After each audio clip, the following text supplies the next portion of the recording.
माना जाता है कि आदि कवि वाल्मीकि जी ही इस कलयुग में गोस्वामी तुलसीदास जी के रूप में जन्मे और उन्होंने मानव जाति के उद्धार के लिए संवत 1631 में रामचरितमानस की कथा का आरंभ किया। गोस्वामी जी स्वयं कहते हैं कि 4 वेद, 18 पुराण और सभी शास्त्रों को पढ़ने का फल आपको रामचरितमानस से मिल जाता है। राम जी की कथा सबसे पहले शिव जी माता पार्वती को सुनाते हैं।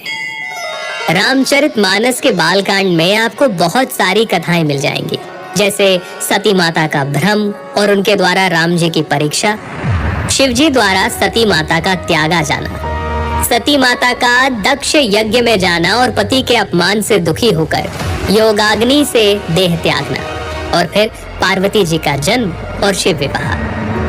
परंतु राम जी के अवतार लेने के 2 मुख्य कारण रामचरितमानस में आप जान पाएंगे।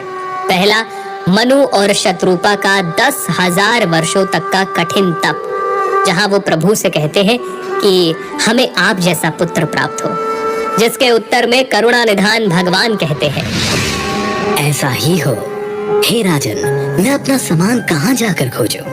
अतः स्वयं ही आकर तुम्हारा पुत्र बनूंगा। और दूसरा कारण नारद मुनि का भगवान विष्णु को दिया गया श्राप।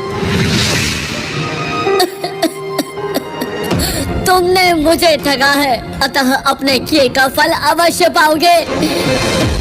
तुमने हमारा रूप बंदर सा बना दिया, अब बंदर ही तुम्हारी सहायता करेंगे। तुमने मेरा बड़ा आहित किया है, इसीलिए तुम्हें भी स्त्री वियोग में दुखोगे। एक ओर जहां राम जन्म की भूमिका बन रही थी, वहीं पुलत्स्य ऋषि के कुल में जन्म हुआ भाइयों समेत 10 सर और 20 भुजाओं वाले प्रचंड पराक्रमी रावण और उसके भाइयों ने ब्रह्मा जी की तपस्या कर उनसे वरदान मांगा। रावण ने कहा, हे जगदीश्वर, वानर और मानव, इन 2 जातियों को छोड़कर हम किसी के मारे ना मरे।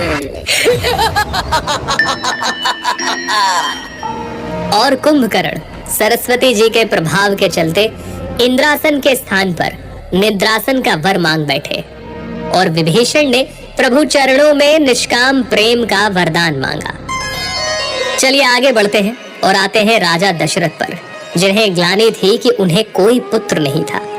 गुरु वशिष्ठ के कहे अनुसार महाराज दशरथ ने ऋषि श्रृंगी को बुलाकर पुत्र कामेष्ठी यज्ञ किया, जहां अग्निदेव स्वयं हाथ में चरु यानी कि खीर लिए प्रकट हुए, और इस खीर के प्रभाव से तीनों रानियां यानी माता कौशल्या, माता कैकेयी और माता सुमित्रा गर्भवती हुईं, और चैत्र मास के शुक्ल पक्ष की 9वीं तिथि को दोपहर के समय प्रभु श्री राम का प्राकट्य हुआ।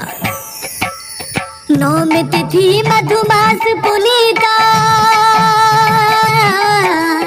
9वीं तिथि मधुमास पुनीता, शुक्ल पक्ष अभिजीत हरि प्रीता, मध्य दिवस अति शीत न घामा, पावन काल लोक विश्रामा। राम सिया राम बोलो, राम सिया राम बोलो, राम सिया राम बोलो राम।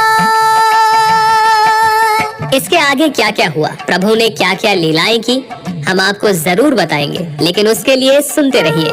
हमारे चैनल केपी ओल्ड यानी पुरानी कहानी चैनल को सब्सक्राइब करें।